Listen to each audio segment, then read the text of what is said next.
ஓம் சாய்ராம். உங்களுக்கு கடன் சுமை ரொம்பவே அதிகமாக இருக்கா? உங்களுக்கு பணம் வரவு வந்து ரொம்ப கம்மியா இருக்கா? அப்படி இருந்தா நாளைக்கு சாயந்தரம் 6:30 மணிலேருந்து 7 மணிக்குள்ள இந்த ஒரே ஒரு பரிகாரத்தை மட்டும் செஞ்சுட்டு இந்த பொருளை மட்டும் உங்களோட பீரோல கொண்டு போய் வைங்க. உங்கள் வீட்டில் செல்வ கடாட்சம் பெருகுங்க. நீங்க கோடி ரூபாய் கடன் வாங்கியிருந்தாலும் சரி, அந்த கடனை அடைக்கக்கூடிய வழி வந்து உங்களுக்கு கண்கூடாக தெரியுங்க. அந்த அளவுக்கு அற்புதமான சக்தி வாய்ந்த ஆனா எல்லாருமே செய்யக்கூடிய எளிமையான ஒரு பரிகாரத்தை பத்தி தான் இந்த வீடியோல பார்க்க போறோம். வாங்க வீடியோக்குள்ள போலாம். அதுக்கு முன்னாடி நீங்க இப்பதான் நம்ம சேனலுக்கு ஃபர்ஸ்ட் டைம் வரீங்கன்னா மறக்காம நம்ம சேனலை சப்ஸ்கிரைப் பண்ணிக்கங்க.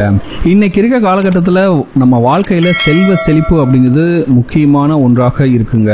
ஒருத்தர்கிட்ட வந்து பாத்தீங்கன்னா பணம் இல்லைன்னா அவரை யாருமே இந்த காலத்தை மதிக்கிறது கிடையாது. அந்த காலத்துல பாத்தீங்கன்னா மனசுக்கும் குணத்துக்கு தான் முக்கியத்துவம் கொடுத்தாங்க.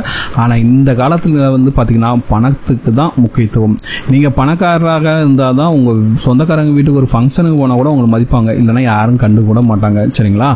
அப்படிப்பட்ட பணத்தை நாம் பெற வேண்டும் என்றால் உங்களுடைய முயற்சியோடு சேர்த்து அந்த தெய்வ அருளும் கண்டிப்பாக வேண்டும். சரிங்களா? எவ்வளவுதான் கஷ்டப்பட்டு வேலை செஞ்சாலும் சரி, எவ்வளவுதான் கஷ்டப்பட்டு முயற்சி செய்தாலும் சரி, வீட்டில் வந்து வருமானம் உயரல, வறுமை நிலை மாறல, கடன் சுமை தீரல அப்படிங்கிற வருத்தப்படுவங்க.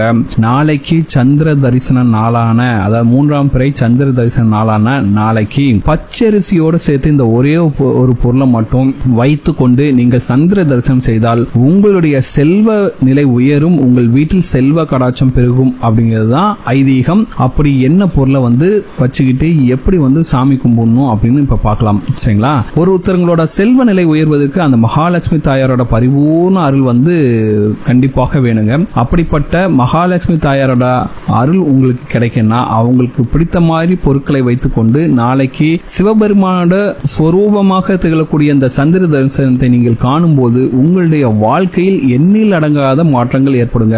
இது வந்து பாத்தீங்கன்னா ஆயிரக்கணக்கான பேர் இந்த சந்திர தரிசனத்தை மாசம் அவங்க வாழ்க்கையில் செஞ்சு பலன் அடைந்தவர்கள் அப்படின்னு பாத்தீங்கன்னா கோடிக்கணக்கான பேர் இருப்பாங்க. சரிங்களா? அதுவும் பாத்தீங்கன்னா ஒவ்வொரு மாதமும் வரக்கூடிய சந்திர தரிசனத்துக்குன்னு பல மகத்துவங்கள் உள்ளது. அப்படி நீங்கள் ஒரு சந்திர தரிசனத்தை பார்த்துட்டு இப்ப சொல்ற மாதிரி நீங்க செஞ்சாலே போதும், உங்கள் வீட்டில் செல்வ கடாட்சம் பெருகும். அதை பார்த்து நீங்களே அடுத்த மாசம் வந்து அந்த சந்திர தரிசனத்தை பார்ப்பீங்க. அந்த அளவுக்கு சக்தி வாய்ந்த பரிகாரம் தான் இந்த சந்திர தரிசனம். சரிங்களா? இது எப்படி செய்யணும் பார்க்கலாம். இந்த சந்திர தரிசனம் செய்வதற்கு முன்பாக முடிந்தவர்கள் குளிச்சிருங்க. சாயந்தரம் வந்து ஒரு 5-5:30 போய் குளிச்சிருங்க. எப்பவும் போல 6 மணிக்கு உங்கள் வீட்டில் விளக்கேற்றி சாம்பிராணி தூபம் செய்து நீங்க எப்பவும் செய்யற மாதிரி வழிபாட்டை செய்து கொள்ளுங்கள். சரிங்களா? அதுக்கு முன்னாடி இந்த சந்திர தரிசனம் செய்வதற்கான பொருட்களை எல்லாம் ரெடியா வச்சுங்க. என்ன பண்ணா உங்களுக்கு தேவை வந்து பாத்தீங்கன்னா பச்சரிசி வேணும், அதுக்கடுத்து வசம்பு வேணும், ஒரு வெள்ளை நிற துணி வேணுங்க. சரிங்களா?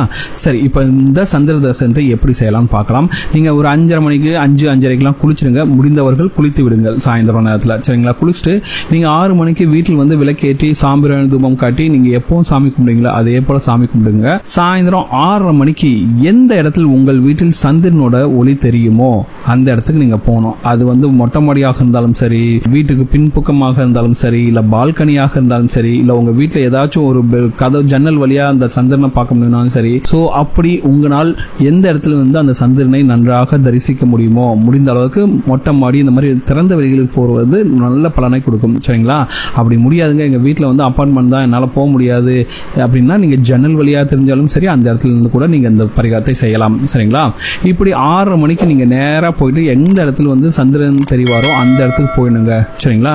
இப்போ வந்து நீங்க என்ன பண்ணீங்கன்னா அந்த துணி இருக்கு பாத்தீங்களா, அந்த துணியில அந்த பச்சரிசி ஒருத்து கொண்டு அதோட அசம்பு துண்டையும் வைத்து அந்த சந்திர தரிசனத்தை செய்யணும். எப்படி செய்யணும்னு பார்க்கலாம். சரிங்களா? 6:30 மணிலிருந்து 6:45 தான் இந்த பிறை தெரியும், 3ஆம் பிறை தெரியும். சரிங்களா? அப்போ வந்து என்ன பண்ணா நீங்கள் வேண்டுவது போல கையை வந்து 2 கையும் இப்படி வச்சுக்கிட்டு அந்த சந்திர பகவானிடம் வேண்டிக் கொள்வது போல நீங்கள் வந்து உங்கள் வீட்டில் இருக்கக்கூடிய கடன் சுமையெல்லாம் தீரணும்னு உங்கள் குலதெய்வத்தையும் அந்த சந்திர பகவான் அந்த சிவனையும் உங்கள் இஷ்ட தெய்வத்தையும் மனதார வேண்டிக் கொண்டு ஓம் சந்திர மௌலீஸ்வராய போற்றி அப்படிங்கிற மந்திரத்தை உச்சரித்து நீங்கள் வந்து இந்த வழிபாட்டை செய்யணும். இப்படி முடிந்தவர்கள் 108 முறை கூட சொல்லலாம். அப்படி இல்லைன்னா உங்களால் முடிந்த அளவுக்கு 18 முறை அந்த மாதிரி கூட நீங்க சொல்லிக்கலாம். ஓம் சந்திர மௌலீஸ்வராய போற்றி அப்படிங்கிற மந்திரத்தை சொல்லிக்கொண்டு உங்களுடைய வீட்டில் இருக்கக்கூடிய கடன் சுமைகள்லாம் தீரணும், கஷ்டங்கள்லாம் தீரணும், பணம் பல வழியிலிருந்து நீங்களும் மிகப்பெரிய அளவில் பணக்காரர் ஆகணும் அப்படின்ட்டு நீங்க அந்த சந்திர பகவானையும் அந்த சிவனையும் உங்களுடைய குலதெய்வத்தையும் மனதார வேண்டிக் கொண்டால் போதுங்க. கண்டிப்பாக உங்கள் வீட்டில் செல்வ கடாட்சம் பெருகுங்க. எவ்வளவு நேரம் கும்பிடலாம்? உங்களால் முடிந்தால் 15 நிமிடம் கூட நீங்க கும்பிட்டுக்கலாம். சோ இப்போ கும்பிட்டுட்டு பாத்தீங்கன்னா என்ன பண்ணணும்னா, இந்த பொருளை அப்படியே கொண்டு வந்துட்டு உங்களுடைய பூஜை அறையில் வைத்து கும்பிட்டு விட்டு அப்படியே நேரா கொண்டு போயிட்டு ஒரு 7:15 மணிக்கு முன்னாடி அப்படியே கொண்டு போயிட்டு இதை உங்களோட பீரோல வச்சுனுங்க இந்த பொருளை. சரிங்களா?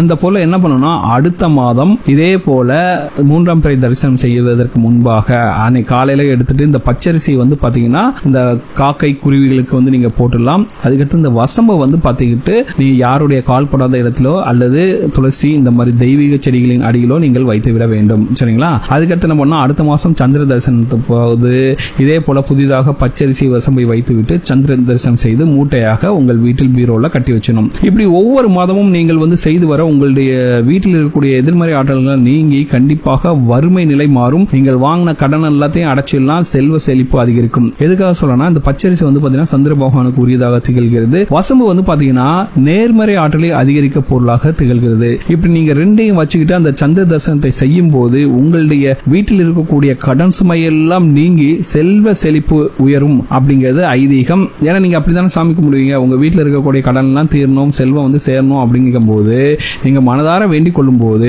கண்டிப்பாக அந்த இடத்தில் பாத்தீங்கன்னா நல்ல ஒரு பாசிட்டிவ் எனர்ஜி கிடைக்கும். மூட்டையை நீங்க உங்களோட வீட்டு பீரோல வைக்கும் போது அந்த பாசிட்டிவ் எனர்ஜி நல்லா இன்க்ரீஸ் ஆகி உங்களுக்கு செல்வ கடாட்சம் பெறுங்க. நீங்கள் செல்வம் சம்பாதிக்க வழியில் இருக்கக்கூடிய எந்த ஒரு தடை இருந்தாலும் சரி அது கண்டிப்பா நீங்கும். இந்த பரிகாரத்தை மட்டும் செஞ்சுட்டு வீட்டுல இருந்தா வந்துருமான்னு கேட்டா கண்டிப்பா இருக்காது. இந்த பரிகாரத்தை செய்துவிட்டு நீங்க எப்பவும் போல செல்வம் சம்பாதிப்பதற்கான முயற்சியில் ஈடுபடுங்கள். அதிர்ஷ்டம் உங்களை தேடி வரும். அப்ப என்னன்னா உங்களுக்கு கண்டிப்பாக நிறைய பணம் சேருங்க. சரிங்களா?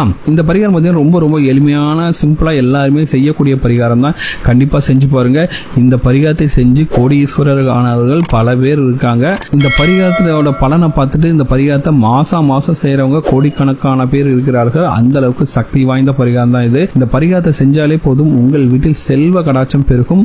உங்கள் வீட்டில் பாத்தீங்கன்னா அந்த மகாலட்சுமி தாயாரோட அருளால கண்டிப்பாக உங்கள் வீட்டில் செல்வ கடாட்சம் பெருகி உங்க வீட்டில் இருக்கக்கூடிய கடன் சுமையெல்லாம் நீங்கி நீங்களும் மிகப்பெரிய அளவில் பணக்காரர் ஆவதற்கு உண்டான வழி வாய்ப்புகளை அந்த பிரபஞ்சமே உங்களுக்கு கொடுக்குங்க. உங்க வீட்டில் செல்வ கடாட்சம் பெருகுங்க. அந்த அளவுக்கு சக்தி வாய்ந்த பரிகாரம் தான் இது. இந்த வீடியோ உங்களுக்கு பிடிச்சிருக்க நம்புறேன். இந்த வீடியோ உங்களுக்கு பிடிச்ச மறக்காம சேனலை சப்ஸ்கிரைப் பண்ணுங்க. இந்த வீடியோ உங்க ஃப்ரெண்ட்ஸோட ஷேர் பண்ணுங்க, லைக் பண்ணுங்க, கமெண்ட் பண்ணுங்க.